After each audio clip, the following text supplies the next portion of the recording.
बिठाया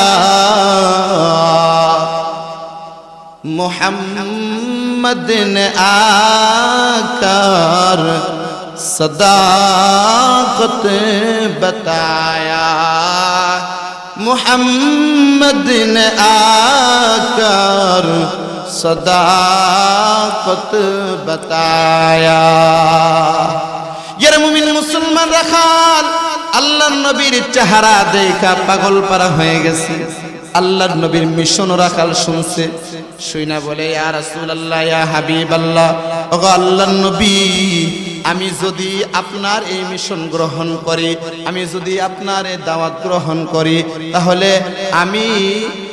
আমি কি মর্যাদা পাবো কি সম্মান পাবো আল্লাহর নবী ডেকে বললেন ওয়া রাখাল তুমি যদি আমার মিশন গ্রহণ করো আমার দাওয়াত যদি কবুল করো এক নম্বর কাজ হলো আমি নবীর সামনে এই যে সমস্ত সাহাবীরা আছে সমস্ত সাহাবীদের মর্যাদা সমান মর্যাদা তুমি পাবে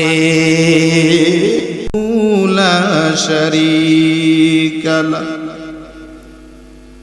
ونشهد أن سيدنا وسندنا وحبيبنا وطبيبنا وطبيب قلوبنا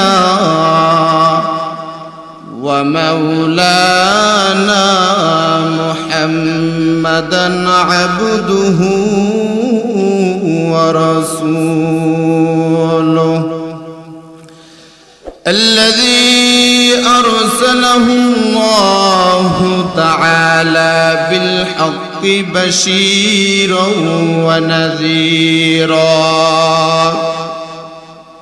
وداعيا إلى الله بإذنه وسراجا وقمرا منيرا أما بعد فقد قال الله تعالى في كلامه المجيد وفي فرقانه الحميد أعوذ بالله من الشيطان الرجيم بسم الله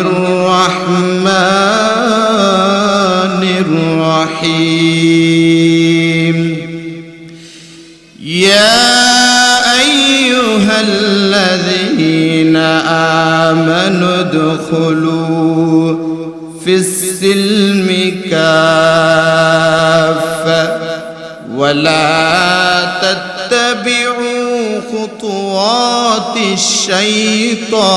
الشيطان إنه لكم عدو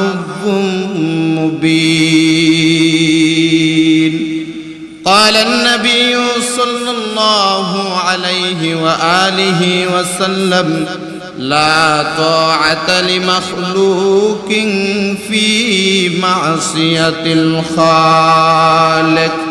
أو كما قال عليه الصلاة والسلام إن الله وملائكته يصلون على النبي يا أيها الذين آمنوا صلوا عليه وسلموا تسليما صلى الله على محمد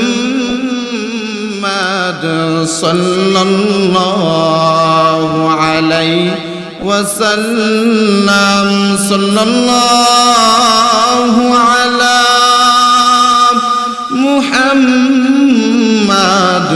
صلى الله عليه وسلم नहीं है दू जहां में मिसाल मुहम्मद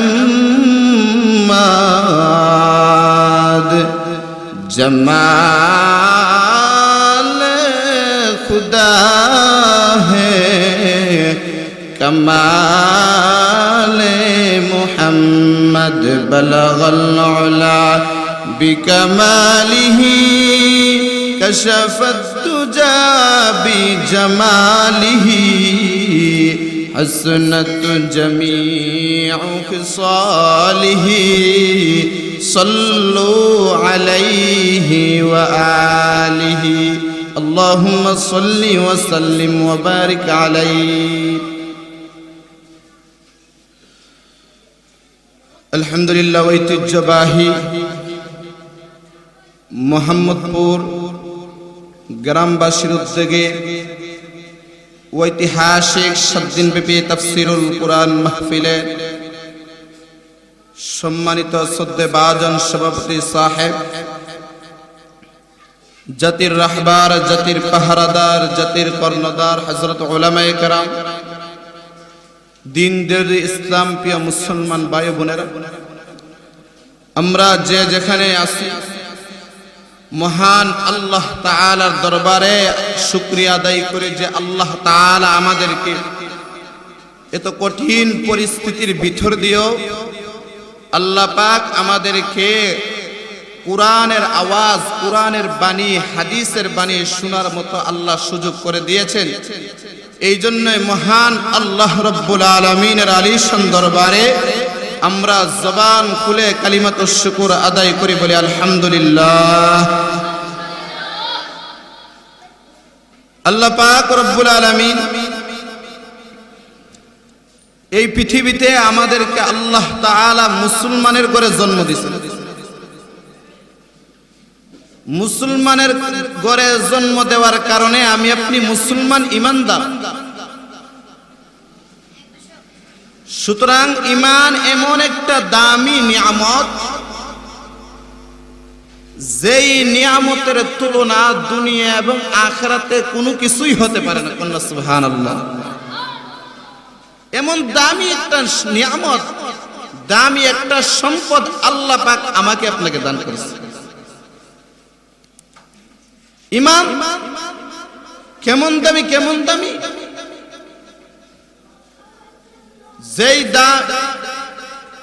যে ব্যক্তি, যে মুসলমান, যে ভাই ঈমানদার, শত গুনাহ করার পরেও আল্লাহ তাআলা তাকে একদিন না একদিন এই 10টা দুনিয়ার সমান আল্লাহ পাক তার একটা জান্নাত দিব। কন্যা সুবহানাল্লাহ। এই জন্য আল্লাহ পাক রব্বুল আলামিন, আল্লাহ পাকের চাহিদা হলো, আল্লাহ পাকের বাসনা হলো কেউ যাতে জাহান্নামী না হয়, সবাই যাতে জান্নাতি হয়। এই জন্য আল্লাহ তাআলা আদম আলাইহিস সালাতু ওয়াস সালাম থেকে নিয়ে কিয়ামত পর্যন্ত যত মানুষ দুনিয়াতে আগমন করবে সবাইকে আল্লাহ তাআলা ওয়াদি নুমান, বর্তমানে আমরা যাকে আরাফাতের ময়দান বলি, ওই ময়দানে আল্লাহ তাআলা সমস্ত মানব গোষ্ঠীকে একত্রিত করে আল্লাহ পাক ওইখানে ঈমান শিক্ষা দিচ্ছে। ঈমান শিক্ষা দেওয়ার পরে আল্লাহ তাআলা মানব গোষ্ঠীকে লক্ষ্য করে বলে, আলাস্তু বিরাব্বিকুম। আল্লাহ তাআলা বলে, ও মানব গোষ্ঠী, আমি আল্লাহ রব্বুল আলামিন কি তোমাদের রব নয়? ক্বালু বালা। সবাই এক বাক্যে সমস্বরে বলল, আল্লাহ আপনি হলেন আমাদের রব, আপনি ছাড়া আমাদের কোনো মাবুদ নাই, আমরা স্বীকার করে নিলাম। রব্বুল আলামিন আপনি হলেন আমাদের একমাত্র মালিক। আল্লাহ রাসূলের সাহাবী হযরত উবাই ইবনে কাব রাদিয়াল্লাহু তাআলা আনহু থেকে একটা লম্বা চওড়া হাদিস বর্ণিত হয়েছে, যে হাদিসের মর্মার্থের মধ্যে আল্লাহ তাআলা বলেন যে আমি আল্লাহ তাআলা আদমকে সাক্ষী রেখেছি যে তোমরা যে স্বীকার করেছো আমি আল্লাহ তোমাদের রব, এই কথার পক্ষে আমি আল্লাহ তাআলা আদমকে সাক্ষী রাখছি। সুবহানাল্লাহ।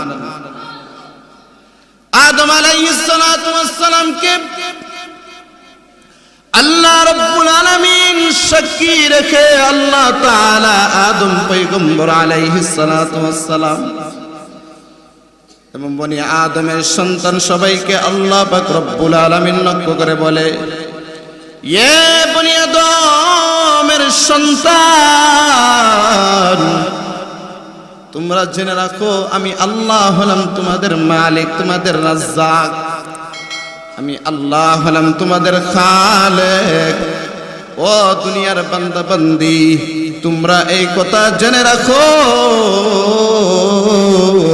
আমি আল্লাহ তাআলা ব্যতীত তোমাদের আর কোনো খালেক এবং মালিক রাজ্জাক নাই। ওই দিন আমরা আল্লাহর কাছে ওয়াদা করছি, আল্লাহ আপনি আমাদের রব। কিন্তু দুনিয়াতে আসার পরে আমার আপনার হালত এমন হইছে, আল্লাহর কাছে কি ওয়াদা করছি সেই ওয়াদার খবর আমাদের নাই। আর জোরে বলেন আছে? নাই। ওয়াদার বরখেলাফ আমি আপনি জিন্দেগিরে কাটাইতেছি, অতিবাহিত করতেছি। আমি আপনি মুসলমান, কোথায় আমার ইমানদারি, কোথায় আমার মুসলমানিত্ব, কোথায় আমার মুমিন পরহেজগারি? কোনো কিছুই নাই। নামাজ নাই, রোজা নাই, জিকির নাই, কোরআন তেলাওয়াত কোনো কিছুই নাই। শেষ পর্যন্ত আজ যেন গোটা মুসলিম উম্মার মাঝে ঈমান বিলুপ্তির পথে, ঈমান যেন বিলুপ্তি হয়েই যাচ্ছে। জোরে বলেন ঠিক না? মুসলমান আজকে সব হারিয়ে দেউলিয়া হয়ে যাচ্ছে। কারণ আজকে জমানার মধ্যে মুসলমান তার নিজস্ব কুরআন হাদিসের দলিল প্রমাণ মানে না, কুরআন হাদিসের নীতি অনুযায়ী চলে না, ইহুদি খ্রিস্টান বেঈমান নাসরাদের কথায় উঠা বসা করে। এই জন্যই আল্লাহ পাক মুসলমানদের উপর লানত বর্ষিত করছে। মুসলমান আযাবে গ্রেফতার হচ্ছে কেন? মুসলমান তার ঈমানের তাকাজার উপর চলে না। জোরে বলেন ঠিক না? ওরে মুমিন, মুসলমান ঈমান এমন একটা দামি সম্পদ, কেউ যদি মুহূর্তের মধ্যে ঈমান হারা হয়ে যায়, ঈমান হারা হওয়ার কারণে আল্লাহ পাক রব্বুল আলামিন সারা জিন্দেগি যে নেক আমল করলো, মুহূর্তের জন্য ঈমান হারা হয়ে গেল। ঈমান হারা হওয়ার কারণে আল্লাহ তাআলা সারা জিন্দেগির নেক আমল বিলুপ্ত করে তার জাহান্নামে পাঠাইয়া দিবে। পক্ষান্তরে একজন বেঈমান কাফের সারা জীবন যে পাপাচারের মধ্যে জীবনটারে কাটাইছে, কিন্তু মৃত্যুর আগ মুহূর্তে আল্লাহ রাব্বুল আলামিনের উপর ঈমান আইনা মুসলমান হয়ে গেছে। আল্লাহর নবী হাদিস বলে আল্লাহ তাআলা এই 10টা দুনিয়ার সমান আল্লাহ তার একটা জান্নাত দান করবেন। সুবহানাল্লাহ। এই জন্য মুমিন মুসলমান আল্লাহর নবী বিশ্ব নবী রাহমাতুল লিল আলামিন ঈমানি দাওয়াত নিয়ে আল্লাহ তাআলা নবীকে জমিনে প্রেরণ করেছে। আল্লাহর নবীর বাসনা ছিল আমার কোন একটা উম্মতে যেন জাহান্নামে না যায়, সবাই যেন জান্নাতি হয়ে যায়, সবাই যেন মুসলমান হয়ে যায়। কারণ ঈমানের এত পাওয়ার। আল্লাহর নবী বলেন, মান ক্বালা লা ইলাহা ইল্লাল্লাহ দাখালাল জান্নাহ।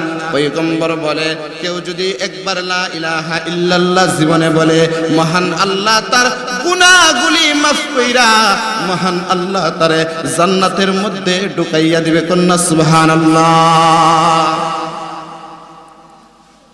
ইয়ারে মুমিন মুসলমান, হাদিস শরীফে ঘটনা আসছে, আল্লাহর নবীর এক সাহাবী হযরতে আনাস রাদিয়াল্লাহু তাআলা আনহু থেকে বর্ণিত, নবীজির সাহাবী আনাস রাদিয়াল্লাহু তাআলা আনহু কেমন সাহাবী জানেন? হযরতে আনাস রাদিয়াল্লাহু তাআলা আনহুর মা নাম হলো উম্মে সুলাইম। উম্মে সুলাইম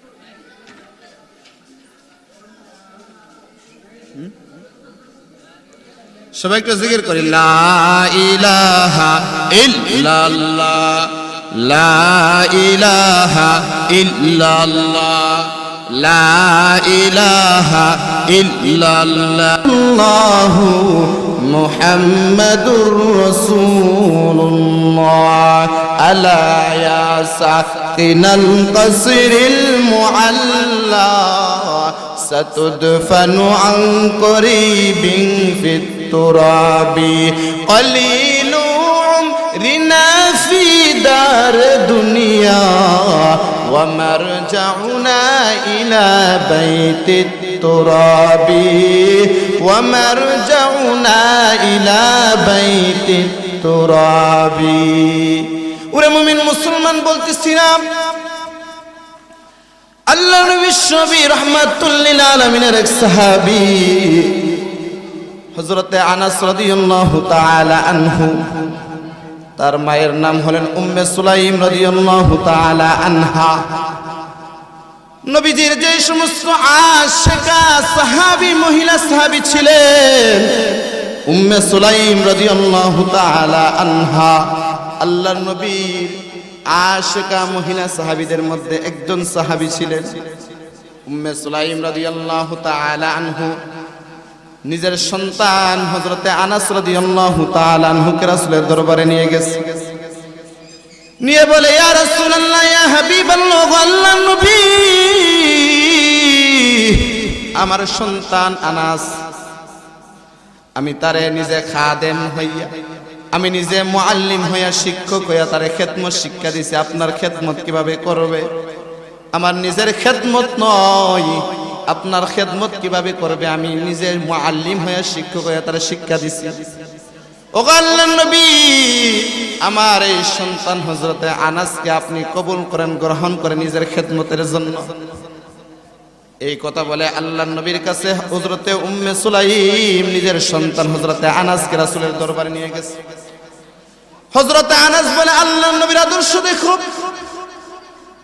আমি আনাস রাসূলের দরবারে 10 বছর খেদমত করেছি। এই 10 বছরের ভিতরে আল্লাহর নবী কোনোদিন আমারে বলে নাই, এই আনাস তুমি এই কাজটা কেন করলা, এই কাজটা কেন করলা না। 10 বছরের ভিতরে হযরতে আল্লাহর নবী আমাকে কোনো কিছু বলে নাই। অথচ একটা মানুষের যখন 10 বছর পর্যন্ত খেদমত করে, 10 বছরের ভিতরে ভুল ত্রুটি হওয়ার সম্ভাবনা আছে না নাই? আরো জোরে বলেন, আছে না নাই? আমরা সাধারণত একজন যদি দামি মানুষ আসে বা সরকারের কোন কর্মকর্তা আসে, তার খেদমত কিভাবে করব, এটার মধ্যে আমাদের হিমশিম খেয়ে যায়, আবার অনেক ভুল ত্রুটি হয়ে যায়। হযরতে আনাস বলে, রাসূলের দরবারে 10 বছর খেদমত করতে কি আমার তো ভুল ত্রুটি হওয়া স্বাভাবিক মানুষ হিসেবে, কিন্তু রাসূল আমারে কোনোদিন বলে নাই, আনাস তুমি এই কাজটা কেন করলা, এই কাজটা কেন করলা। এই হযরতে আনাস রাদিয়াল্লাহু তাআলা আনহু থেকে বর্ণিত হাদিস, হযরতে আনাস বলে,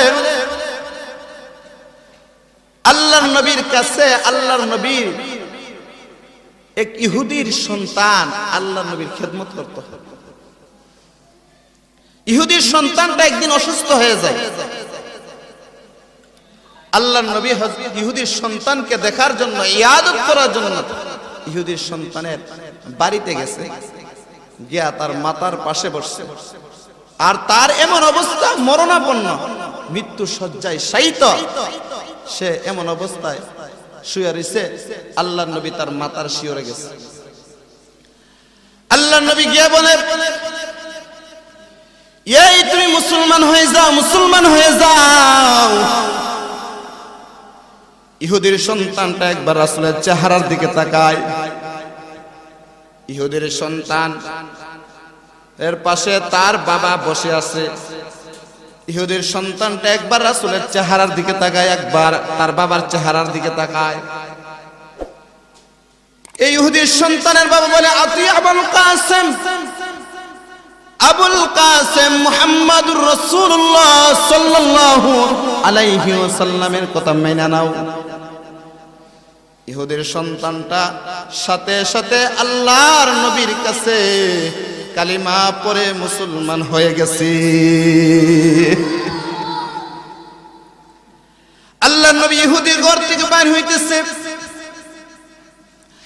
আর বলতেছে, সমস্ত প্রশংসা আল্লাহর জন্য, যে আল্লাহ রাব্বুল আলামিন তাকে চিরস্থায়ী জাহান্নাম থেকে মুক্ত করে আল্লাহ জান্নাতের মালিক বানাইয়া দিয়েছে। এর মুমিন মুসলমান, আল্লাহর নবীরে হাদিয়া দিলে আল্লাহর নবী বেশি খুশি না? আল্লাহর নবীরে দাওয়াত করলে আল্লাহর নবী বেশি খুশি না? আল্লাহর নবীরে টাকা দিলে আল্লাহর নবী বেশি খুশি না? কিন্তু আল্লাহর নবী সবচাইতে বেশি খুশি যখন একজন বেঈমান ঈমান হারা ব্যক্তি ঈমান লয়া আল্লাহর কবরে যায়। কারণ নবী বলে, ঈমানদার যখন যাররা পরিমাণ ঈমান নিয়ে গেল, আল্লাহ তারে জান্নাত দিবে। কন্যা সুবহানাল্লাহ। তাহলে ঈমানের দাম আছে না নাই? আর ঈমানের দাম আছে না নাই? জোরে বলে, আছে না নাই? আছে। সেজন্য মুমিন মুসলমান, আমি আপনি ঈমানদার মুসলমান বলে দাবি করি, কিন্তু মুসলমানিত্ব আমার আপনার মধ্যে কতটুকু আছে? নিজের একটু বিবেককে প্রশ্ন করেন, নিজের বিবেককে বলেন, এই বিবেক তুই বল, তোর মধ্যে মুসলমানিত্ব ঈমানদারি কতটুকু আছে? আমরা যে দেশে বসবাস করি দাবি করি আমরা মুসলিম সাম্প্রদায়িক দেশ, মুসলমান দেশ হিসেবে বলি, কিন্তু আফসোস আর আফসোস, সেই দেশের মধ্যে যেই দেশ মুসলমানের রক্তের বদলায় স্বাধীন হয়েছে, সেই দেশের মধ্যে স্বাধীনভাবে মুসলমান কথা বলতে পারে না। স্বাধীনতার সুফল আজও পর্যন্ত মুসলমান পাই না। যারা বলেন ঠিক ঠিক না? তাহলে মুসলমানিত্ব হারায় আমাদের ঈমান এমন দুর্বল হয়ে গেছে, নিবু সব হারায় আমরা একেবারে দেউলিয়া হয়ে গেছি। এই জন্য ঈমানকে হেফাজত করতে হবে, ঈমানকে হেফাজত করতে হবে, ঈমানকে রক্ষা করতে হবে। কোন নাস্তিক বেঈমানের কথায় আমি সাড়া দিব না, নাস্তিক বেঈমানের কথায় আমি বিন্দু মাত্র ঈমান হারা হব না। রাজি আছি তো ইনশাআল্লাহ? আর জোরে রাজি আছি তো ইনশাআল্লাহ? এজন্য মুমিন মুসলমান, ঈমান জান চলে যাইতে পারে, সব হারাইতে পারি, কিন্তু মুহূর্তের জন্য ঈমান হারা হইতে পারি না। রাজি আছি তো ইনশাআল্লাহ? কারণ আমরা ওই বিশ্ব নবীর উম্মত, যেই নবী ঈমানের দাওয়াত দিতে গিয়া কাফেরদের হাতে মার খেয়ে রক্তাক্ত হয়েছে, তারপরে ঈমানের দাওয়াত বন্ধ করছে। আরো জোরে বলে, বন্ধ করছে? করে না? তো সেই নবীর উম্মত হয়ে আমরা নিজের ঈমানকে হেফাজত করার জন্য প্রত্যেকটা মুমিনের দায়িত্ব সচেতন হতে হবে। সচেতন না হলে ইহুদি নাস্তিক বেঈমানরা দালালরা, মুসলমানদের দুশমনরা এমন ভাবে উৎপেতে আছে, মুসলমানদের ঈমানকে যেন তারা যেমনি মন চাই এমনি শেষ করতে পারলে খুশি। এই জন্য মুমিন মুসলমান দামি সম্পদ ঈমানটা হেফাজত করে। কেমন দামি সম্পদ? একটা ঘটনা বলি, খাইবারের যুদ্ধের ঘটনা। খাইবারের যুদ্ধে আল্লাহ রাসূল সাল্লাল্লাহু আলাইহি ওয়াসাল্লাম ইহুদিদেরকে দুর্গকে ঘেরাও করতেন সাহাবীদেরকে নিয়ে। ওই সময় ইহুদিরা মদিনায় তাইকা মুসলমানদের বাউন্ডারি তাইকা মুসলমানের বিরুদ্ধে ইন্ধন জ্বালায়। তাহলে মুসলমানের এলাকায় তাইকা মুসলমানের বিরুদ্ধে ইন্ধন জ্বালায়, এটা কি মুসলমানের বন্ধু না মুসলমানের শত্রু? আরো জোরে বলেন, মুসলমানের বন্ধু না শত্রু? আমাদের দেশেও দেখা যায় মুসলমান দেশে বসবাস করে কিন্তু মুসলমানের বিরুদ্ধে উঠে পড়ে লেগেছে। জোরে বলেন ঠিক কি ঠিক না? এই জন্য মুমিন মুসলমান ঈমানকে হেফাজত। আল্লাহ রাসূল সাল্লাল্লাহু আলাইহি সাল্লাম সাহাবীদেরকে নিয়ে ইহুদিদের দুর্গ ঘেরাও করছে। কয়েকদিন পর্যন্ত হয়ে গেছে, দুর্গ বিজয় হয় না। দুর্গ যখন বিজয় হয় না, ইহুদিদের দুর্গ থেকে একজন রাখাল, ইহুদিদের বকরির রাখাল, ছাগলের রাখাল,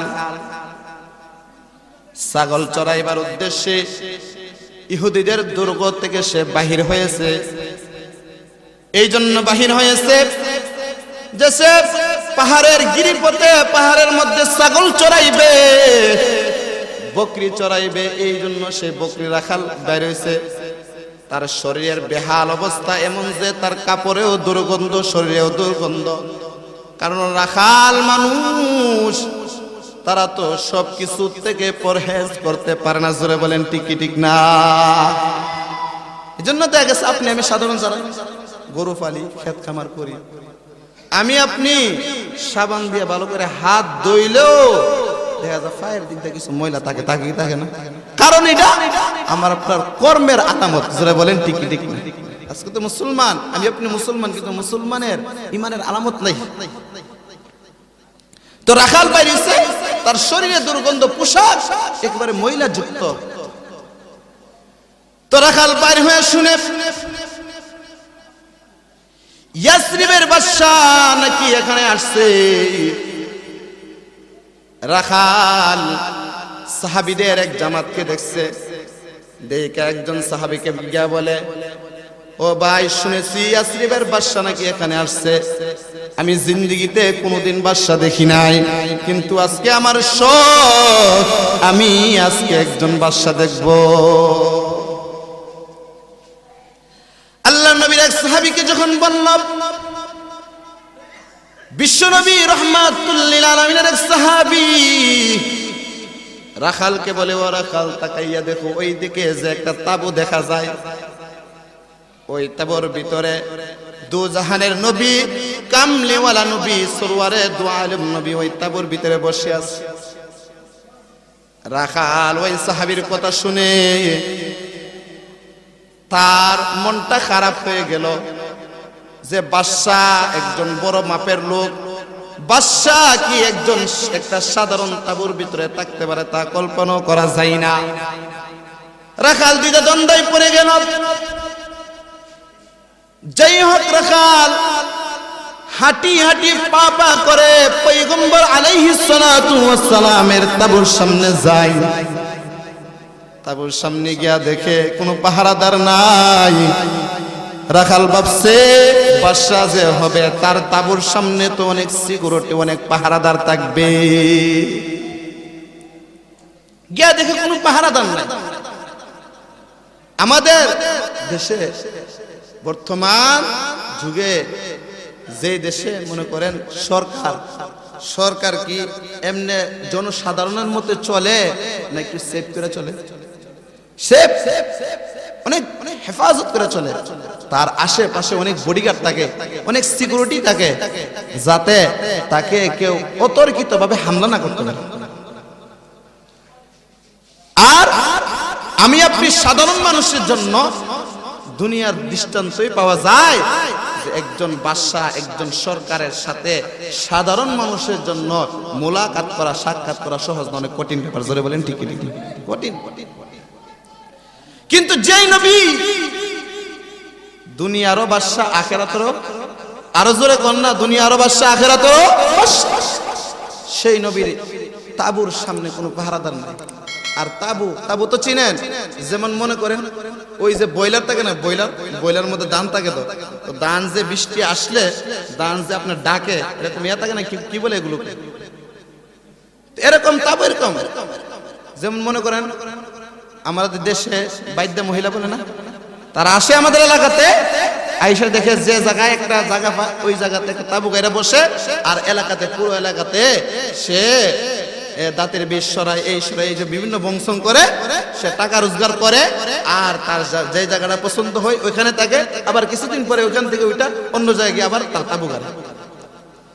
তো রাখাল দেখে আল্লাহর নবী পয়গম্বর আলাইহিস সালাতু ওয়াস সালামের তাবুর সামনে কোনো পাহারাদার নাই। রাখাল মনে মনে ভাবলো, একজন বাদশা যিনি হবেন তার তাবুর সামনে তো পাহারাদার থাকা দরকার, কই কোনো পাহারাদার নাই। রাখাল নির্দ্বিধায় আল্লাহর নবীর তাবুর ভিতরে ঢুকে গেছে। তাবুর ভিতরে ঢুকে রাখাল বিশ্বনবী সরওয়ারে দু আলম নবীর চেহারা দেখে রাখাল পাগল পারা হয়ে গেছে। এর মুমিন মুসলমান, আল্লাহ তাআলা আল্লাহর নবীর চেহারার মধ্যে এত আকর্ষণ আল্লাহ দান করেছে যে নবীর চেহারা দেখে বহু কাফের মুসলমান হয়ে গেছে, বহু কাফের মুসলমান হয়ে গেছে। রাসূলের চেহারার মধ্যে এত আকর্ষণ আল্লাহ দান করেছে, কারণ রাসূলের চেহারা, নবীদের চেহারা কোনো কালো না। কারণ কালো হইলে কি হইতো? সাধারণ মানুষ বলতো, কালা বেটা আপনি কেমন নবী হন? তো দোষ ধরতো কি ধরতো না? ধরতো। এই জন্য আল্লাহ তাআলা নবীদেরকে সবচেয়ে সুন্দর দুনিয়ার জগতে বানায় পাঠাইছে। বলেন না সুবহানাল্লাহ। রাখাল আল্লাহর নবীর চেহারা দেখে আকর্ষণ হয়ে গেছে, পাগল পারা হয়ে গেছে। কারণ জিন্দেগিতে এত সুন্দর নুরানি চেহারা রাখাল কোনোদিন দেখে নাই। আল্লাহর নবীর চেহারার মধ্যে আল্লাহ পাক এত আকর্ষণ দান করেছে। ইরশাদুল কারি ইলা সহিহ বুখারীর মধ্যে আসছে, আম্মা জান আয়েশা রাদিয়াল্লাহু তাআলা আনহা বলে, একদিন আমার ঘরের মধ্যে সেলাই করার সুইটা জমিনে পড়ে যায়। আল্লাহর নবী এমন সময় ঘরের ভিতরে ঢুকছে, রাসূলের চেহারার আলোতে আমি আমার হারানো সুইটা পেয়ে গেছি। বলেন সুবহানাল্লাহ। কেমন সুন্দর ছিলেন আপনারা মানুষ! শুধু কি চেহারাই সুন্দর না আদর্শ সুন্দর? আরো জোরে বলেন, আদর্শ সুন্দর কিনা? নবীর আদর্শ দেখেও অনেক কাফের মুসলমান হয়ে গেছে। ইয়ারে মুমিন মুসলমান, বলতেছিলাম রাখাল আল্লাহর নবীর তাবুর ভিতরে ঢুকে গেছে। রাসূলের সামনে রাখাল বসা। আল্লাহর নবী কি গিয়া বলে, ওগো সরকার, আপনি এখানে কেন আসছেন? আপনার কি দাওয়াত, কি মিশন, কি কাজ, কোন পয়গাম নিয়ে আপনি এখানে আসছেন? আল্লাহর নবী ডেকে বললেন, আমার এখানে আসার উদ্দেশ্য হলো দুনিয়ার সব মানুষ যেন, সব বেঈমান যেন মুসলমান হয়ে যায়, একটা মানুষে যেন জাহান্নামে না যায়, আল্লাহ পাকের জান্নাতের মেহমান হয়ে যায়।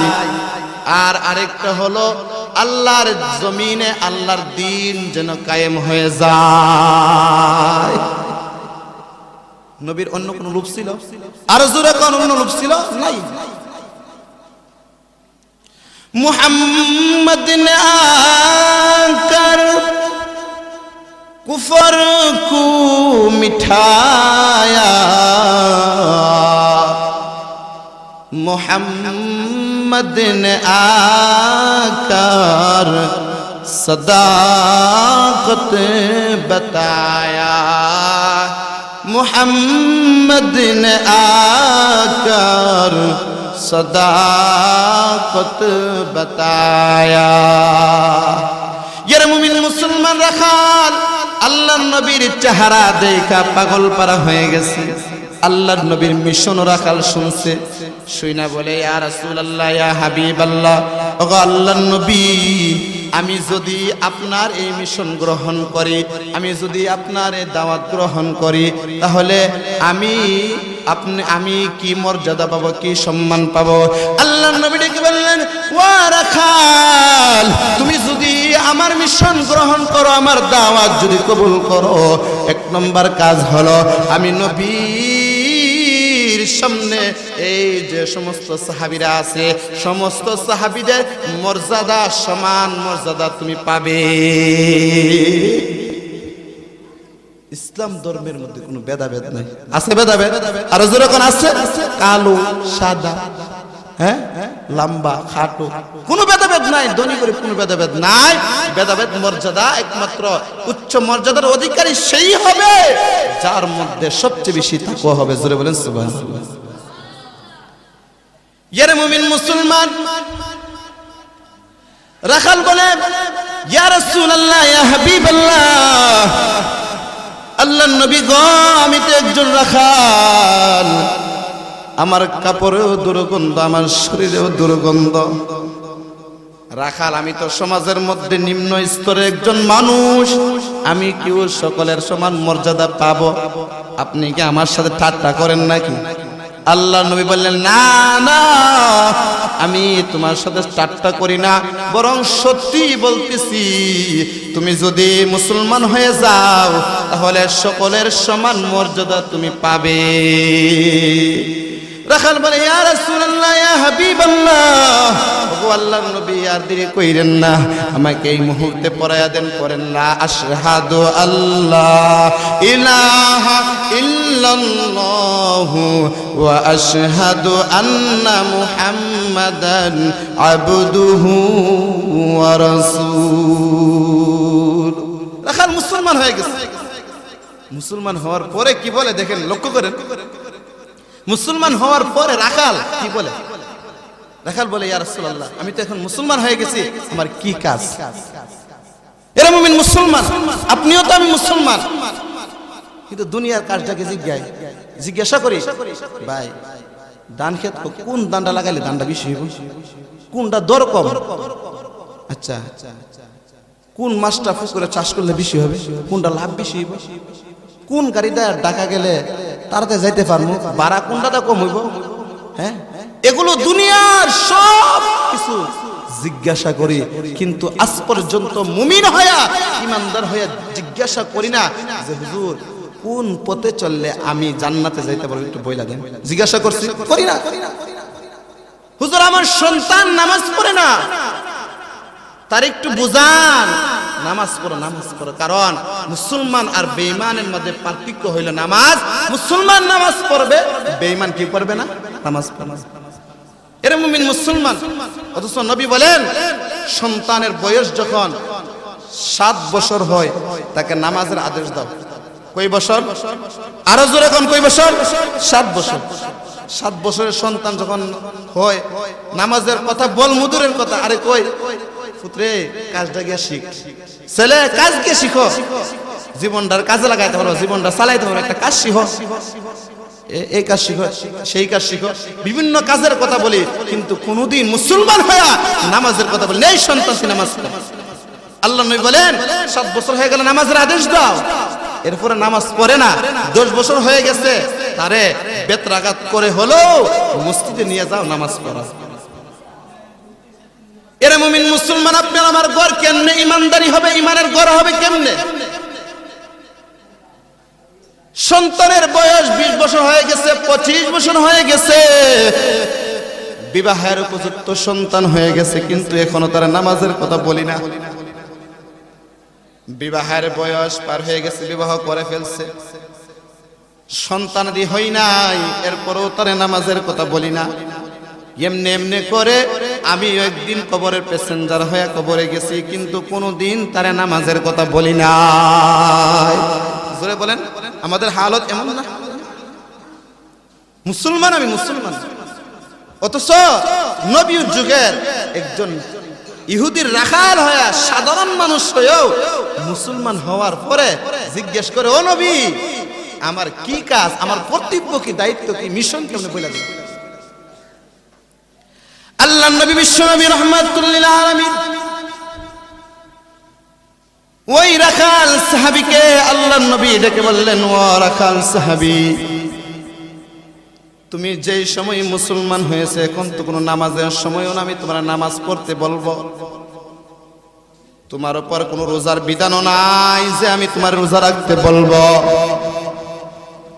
তোমার এমন কোনো মাল নাই যেই মালের কারণে তোমার উপর যাকাত ওয়াজিব হবে, তোমার এমন মাল নাই যেই মালের কারণে তোমার উপর হজ ফরজ হবে, হজ করতে হবে, কোনো কিছুই তোমার এখন তোমার উপর কর্তব্য না, কিন্তু একটা কাজ আছে, যেই কাজ করলে, যেই কাজের নিচে আল্লাহ তোমার জন্য জান্নাত রাখছে।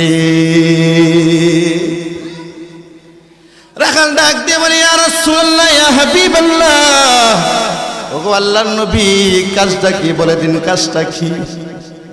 আল্লাহর নবী বললেন, দেখো না, আমরা তলোয়ার নিয়া আল্লাহর জমিনে আল্লাহর দিন কায়েম করার জন্য যে আসছি, বেঈমানদের বিরুদ্ধে জিহাদ করার জন্য আসছি, যুদ্ধ করার জন্য আসছি, তুমিও আমাদের সাথে তলোয়ার নিয়া এই জিহাদের মিশনে শরীক হয়ে যা।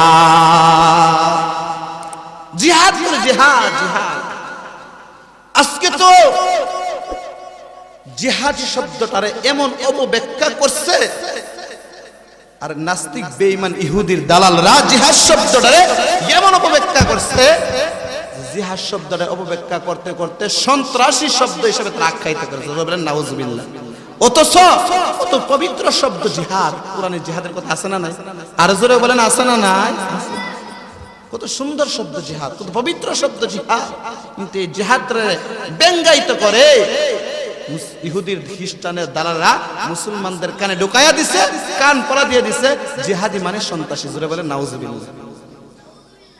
জিহাদ জিহাদ করতে হবে ও মুসলমান, ঈমানকে হেফাজত করার জন্য যদি প্রয়োজন হয়, উলামায়ে কেরাম যদি ডাক দেয়, হুজুররা যদি ঈমান রক্ষার আন্দোলনের জন্য ডাক দেয়, তাহলে জিহাদে যাইতে আমরা রাজি আছি তো ইনশাআল্লাহ? আরো জোরে বলেন রাজি আছি তো ইনশাআল্লাহ?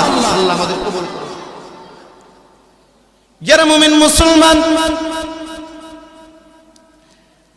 রাখাল আল্লাহর নবীকে বলে, ওগো আল্লাহর নবী, আমি যদি তলোয়ার লয়ে আপনার জিহাদে শরীক হয়ে যাই, তাহলে তো বাঁচতামও পারি, মরতামও পারি, হয়তো বেঁচে ফিরে আসবো, মরে শহীদ হয়ে যেতে পারি। ওগো আল্লাহর নবী, আমি যদি শহীদ হয়ে যাই, তাহলে আমার কি লাভ হবে, কি মর্যাদা আমি পাবো? আল্লাহর নবী ডেকে বললেন, ও রাখাল, তুমি যদি জিহাদে যে তুমি যদি শাহাদাত বরণ করো, তুমি যদি শাহাদাতের পেয়ালা পান করো, সুসংবাদ গ্রহণ করো যে মহান আল্লাহ তোমাকে সোজা জান্নাতের ভিতরে ঢুকাইয়া দিবে। আল্লাহ নবী ডেকে বললেন, ও রাখাল, শুধু তাই না, তাই না, আল্লাহ পাক রব্বুল আলামিন তোমার শরীরে যে দুর্গন্ধ, এই দুর্গন্ধ আল্লাহ রাখবেন না। আল্লাহ তাআলা জান্নাতি খুশবু দ্বারা তোমার শরীরটারে খুশবুইত করে দিবেন। আল্লাহ পাক জান্নাতি পোশাক তোমার শরীরে আল্লাহ পাক পরাইয়া দিবেন। এমন দুর্গন্ধময় শরীর আল্লাহ পাক রাখবেন না, বরং আল্লাহ তোমারে একটা জান্নাতি মানুষ হিসেবে বানায়া দিবে। যারা মুমিন মুসলমান রাখাল নবীর আদেশ পাইয়া দুনিয়া রাখালগিরি ছাইরা আল্লাহ পাকের রাখালগিরি ধরছে। রাখাল সাথে সাথে সাহাবীদের মতো তলোয়ার হাতে নিছে, হাতে নিয়া বেঈমানদের সাথে যুদ্ধে শরীক হয়ে গেছে। বেঈমানদের সাথে যুদ্ধ করতে করতে এক পর্যায়ে রাখাল শহীদ হয়ে গেছে।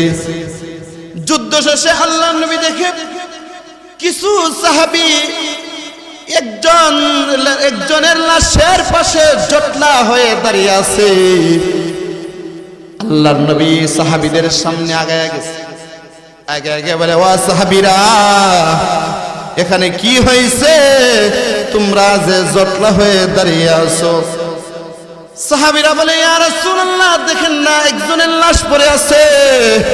আল্লাহর নবী বললেন, এটা এমন একজন সাহাবী যে মুসলমান হওয়ার পরে এক ওয়াক্ত নামাজও পড়ে নাই। পড়ছে নামাজ?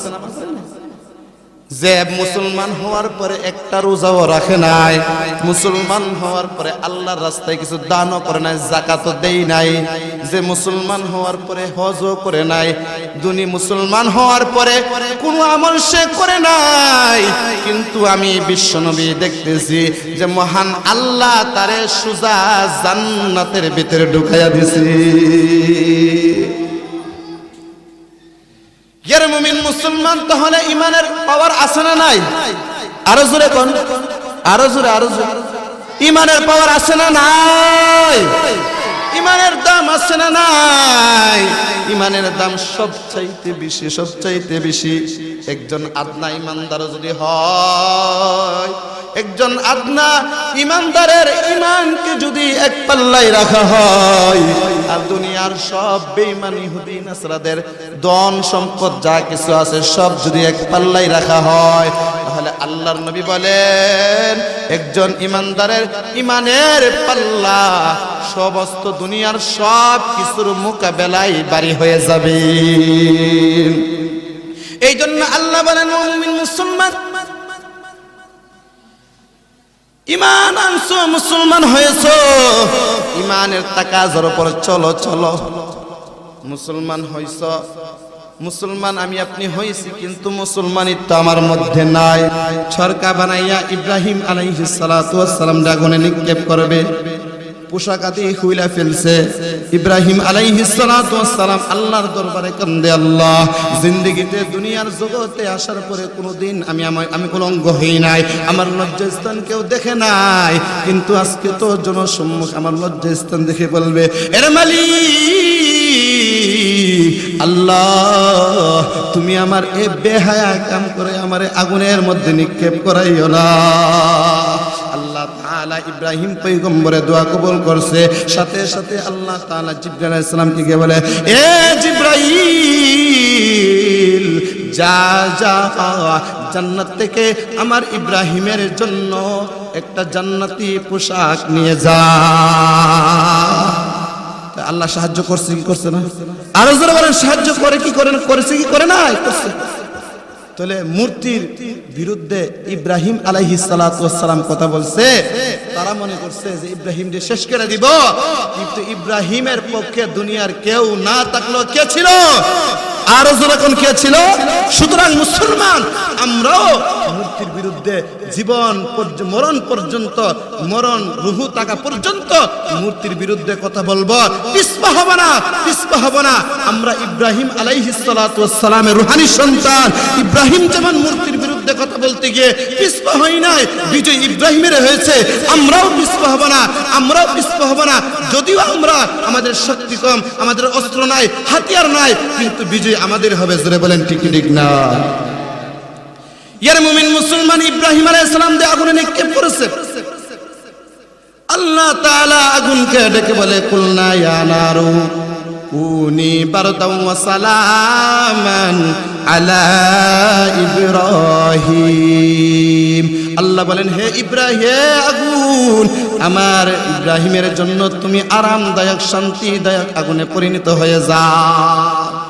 কিতাবের মধ্যে আসছে ইব্রাহিম আলাইহিস সালাতু ওয়াস সালাম ওই আগুনের মধ্যে 7 দিন ছিল। কয় দিন? আরো জোরে কোন?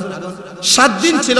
আগুন থেকে বাইর হওয়ার পরে ইব্রাহিম আলাইহিস সালাতু ওয়াস সালাম বললেন যে দুনিয়াতে দুনিয়ার জিন্দেগিটা যে কাটাইছি সবচেয়ে আরামে আমি কাটাইছি ওই সময় যে 7 দিন আমি আগুনের মধ্যে ছিলাম। জোরে বলেন সুবহানাল্লাহ। এর মুমিন মুসলমান, তাহলে বোঝা গেল কার বিজয় হয়েছে? ইব্রাহিমের। আগুনের আরেকটা বিষয়, আগুনের কোনো ক্ষমতা আছে? আরে জোরে বলেন, আগুনের কোনো নিজস্ব ক্ষমতা আছে? আগুনের কোনো নিজস্ব ক্ষমতা নাই। ক্ষমতা কার? আল্লাহ। আল্লাহ চাইলে আগুনকে মুহূর্তের মধ্যে পানি বানাইতে পারে, আবার পানিতে আগুন বানাইতে পারে। ক্ষমতা আছে না নাই? আরে জোরে বলেন। এর মুমিন মুসলমান, এই জন্য ঈমানের পক্ষে চলতে গিয়ে যদি বাধাও আসে পিছপা হওয়া যাবে না। ঈমানের পক্ষে কথা বলতে গিয়ে যদি শত্রুর হামলার আশঙ্কা হয়, তাহলে হক কথা বলা ছাড়া যাবে না। কারণ মুসলমান,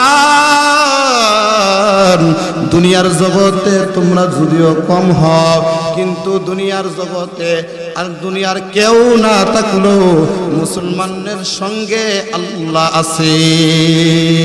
এই জন্য মুমিন মুসলমান, কিন্তু আমি আপনি মুমিন হয়েছি, কিন্তু আমি আপনি ঈমানের পক্ষে কথা বলতে পারি না, ঈমানের কাজের উপরে চলতে পারি না। বোঝা গেল আমার আপনার ঈমান এমন দুর্বল হয়েছে যে মুসলমানের দেশে ঈমানের পক্ষে কথা বলা দুষ্কর হয়ে গেছে। কারণ কি? মুসলমান হয়েছি, ঈমান আনছি, ঈমানের কাজের উপর আমি আপনি চলি না। এই জন্য আল্লাহ বলেন ঈমান আনো, নেক আমল করো। আল্লাহ বলেন ঈমান আনো, নেক আমল করো। করলে কি হবে? আমি আল্লাহ তোমাদের জন্য জান্নাতুল ফেরদাউসকে মেহমানখানা এসে বানাই দেব। সুবহানাল্লাহ।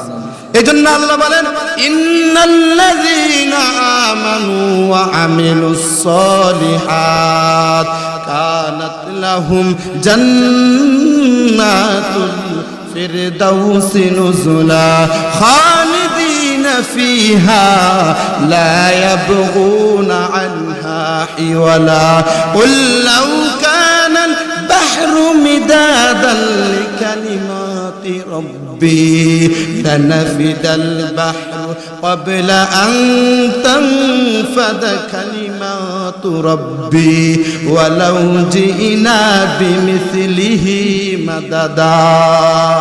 আল্লাহ বলেন, হে ঈমানদারেরা, ইন্নাল্লাযীনা আমানু, নিশ্চয় যারা ঈমান আনছে, ওয়া আমিলুস সলিহাত, এবং ঈমান আনার পরে ক্ষান্ত হয় নাই, মুসলমান হইয়া নিজের জমিনে দাবি কইরা চলে না, বরং ঈমানের কাজের উপরে চলে, আমলে সালেহ করে, নেক আমল করে।